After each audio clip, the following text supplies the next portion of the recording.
Hello and welcome back to my channel, or if you are new here, hi, my name is Ness and I like to talk about books.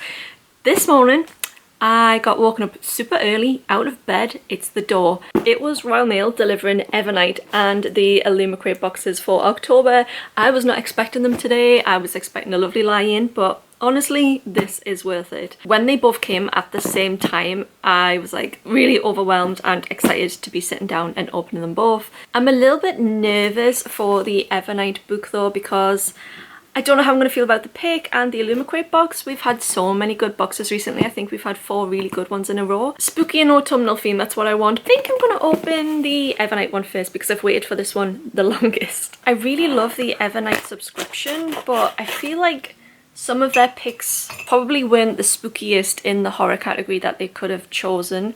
I feel like they're choosing horror books, especially with this one, around the current audience of the rest of their subscriptions and not necessarily branching out into niche horror. But I guess that they know the demographics of the people who are signed up for this subscription, and I've always been really happy with it, to be honest, but I know a lot of people haven't, because they have signed up for a horror subscription and we're getting things that sometimes are just a touch of horror but more so another genre. Like their very first book, I didn't find that scary at all.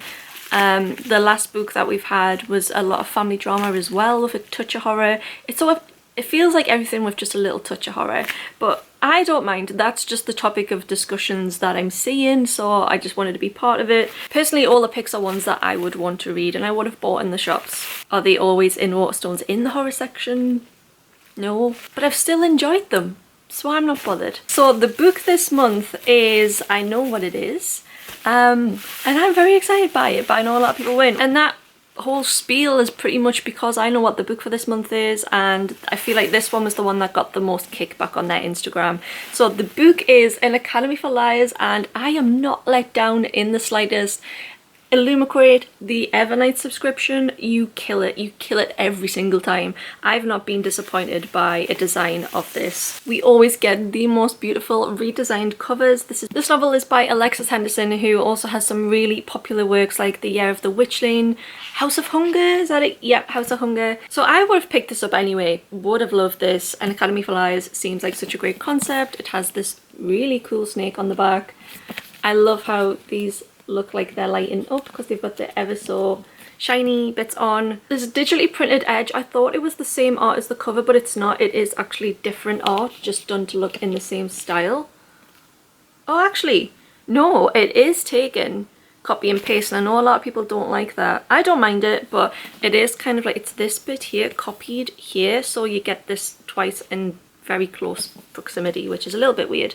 I don't mind. I'm expecting something on the hardcover, but nothing underneath this dust jacket, and I'm right, and that is so gorgeous. We've never had like a door like this. So we have this, it's not foiled. Is it foiled? I didn't think it was, but I actually think this is foiled, but it's not very shiny. But it feels different. I don't know. If you have your own copy, let me know, but this definitely feels different, but it doesn't look like foils like it usually does. And then on the back, the door is open. It does have the title on the spine. I really love this. This is so different, but I feel like every time we get an Evernight box, the design is so different to anything else we get in any other subscription, and that's what I love about it. The end papers.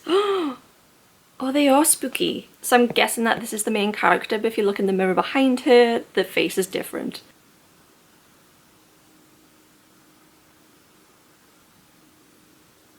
Absolutely gorgeous. And on the back it is different and also really lovely. I think the guy has like blood coming out of his mouth. Okay. It says signed by the author, but that's not a pen signature, that's a digital signature, so I wouldn't have actually said that was signed by the author in my opinion. I don't have a problem with digital signature, but I think that's a little bit misleading. I mean, I'm checking it over and over and over again, like, is that a digital signature? It's really hard to tell, but I'm 99% sure that's a digital signature. Digitally signed. So, I don't know, I wouldn't say that was signed by the author. Personally, I don't mind it, but let me know what you think. It doesn't change how I feel about the edition. I still think it's absolutely beautiful. Pen signed is just an extra bonus for me, and I don't need it. This book comes in at just under 450 pages, so it's a hefty book. I'm excited to read this. This is one I would have bought anyway. I do love the simplicity of the original cover, but I think this one by far is such a good special edition. The main character is called Lennon, and her life is falling apart until she gets a mysterious phone call inviting her to sit the entrance exam for somewhere very few have heard of. Hidden in the secret pocket of Savannah is a place called Drayton College, and it's a school of music. She's been chosen because she possesses special gifts. The innate gift of persuasion, the ability to wield her will like a weapon and to use it to control others and in rare instances matter itself. She goes to the college to try and master this devastating power. While persuasion takes a heavy toll on her body and mind, she's captivated by her surroundings. And that includes Dante, the charismatic advisor who both intimidates and intrigues her. However, as Lennon becomes more adept at using her uncanny abilities, she uncovers more about Drayton and its history and Dante and his past. It seems like the ultimate test for Lennon is to embrace absolute power without succumbing to corruption and darkness, and it's a test she's terrified she's going to fail. It's funny because the Fairyloot Romantasy that I've just opened was also like college based. This is college based.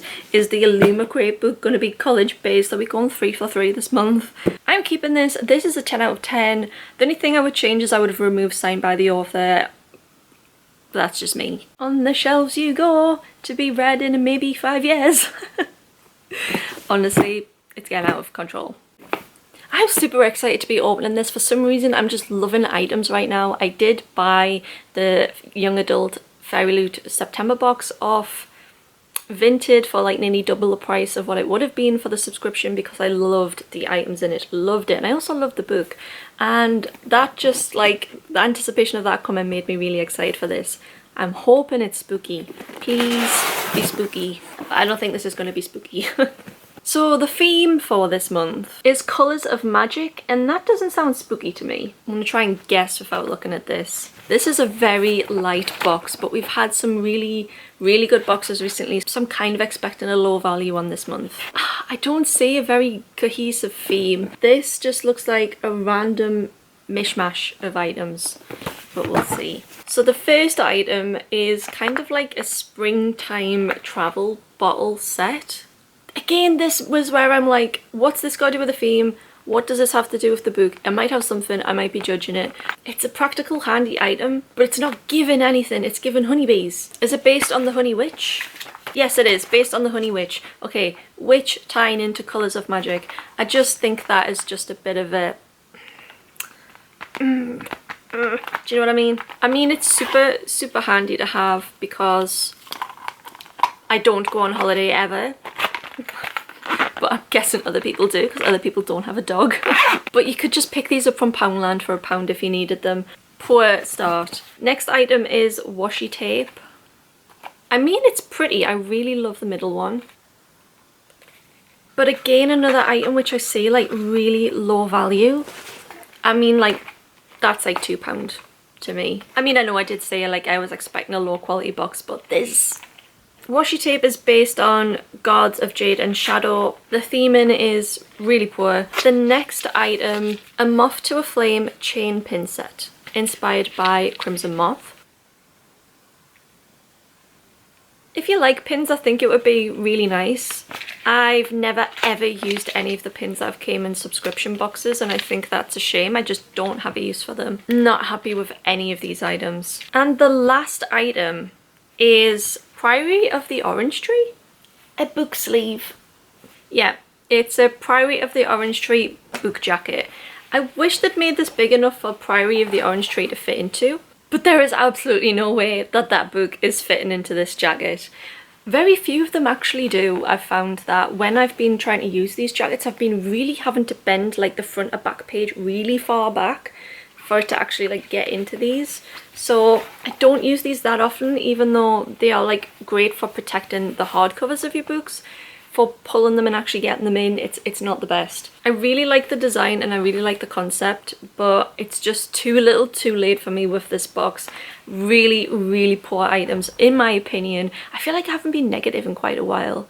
I don't like being negative, but I just feel like this box is missing something. They are all of the items, but these just seem so randomly thrown in here, like they were done for different boxes and they never made the cut. I'm going to try and be really careful with this book actually, because I think I might just try and get rid of this box. So the book this month is Until We Shattered. This is a really lovely cover. It is the cover of the normal one with just a slight cover change. I can see why they didn't change it because this is lovely. It has digitally printed edges. I don't think this edition is anything special from what I'm seeing. This is a young adult book. It is LGBTQ, or at least it's tagged as that on Goodreads. So that's pretty cool. I really like the end papers. It's so different, but I'm going to come back to that. I'm just going to have a look underneath. This is really nice. I like this. But it's nowhere near enough for me to be redeemed by this whole box. The artist has done a really good job on the end papers, and it does feel very young adult as well, and I like it when the young adult books actually feel like that in your hands. I really don't like it when they do adult style art in young adult books. And the art is really lovely on the back too. Oh, that's so sweet. This book is pen signed by the author, which is a lovely touch. This book comes in at just over 300 pages and it's currently sitting at a 3.6 on Goodreads. Because my TBR is so big, I don't really read books that sit under like a 3.8 for me, because I just have so many and I need some way of culling down my books. So this one is probably not a book that I'm going to keep, just based on the general feel of people giving it an average rating. I know that seems really awful because I bet some of my favourite books are like a 2-star read, but I can't possibly read everything that I want to read in my lifetime. And that's one of my filters. This is being compared to Six of Crows though, which is one of my favourite books. The main character is Kemi and her life is constantly under threat because she has the ability to have magic. The church want to see her killed because of her ability, and the Council of Shades wants her dead for not having enough magic. So when her mother falls ill, Kemi has no choice but to turn to be a thief, and when she's offered a job that could solve all her problems, it's impossible to resist. The catch is that she will have to work with Chase, beautiful, dangerous and full of secrets, to steal a powerful relic the church has hidden within a deadly realm of shadows. If she succeeds, Kemi will finally be safe, but if she's caught, the risk of igniting a spark that could destroy the city and everyone inside. I think the concept of this sounds really good, but I'm not going to keep this. I'm going to try and pass this box off into someone who I think would love this more than me. The items I think were the worst that Illumicrate have done this year. I don't think the book was the worst by far, by any means. I don't think any book is bad really, but I think as overall the theming of this box, maybe one of the top 2 worst this year. Not enamoured by this at all. I give this like a 3 out of 10. But the Evernight box always delivers, never disappoints, so I was really happy with that one. But that's it from me. I hate doing negative videos, but I guess it has to happen at some point. But thanks for watching. I'll see everyone in my next video, which will hopefully be more positive. Bye guys.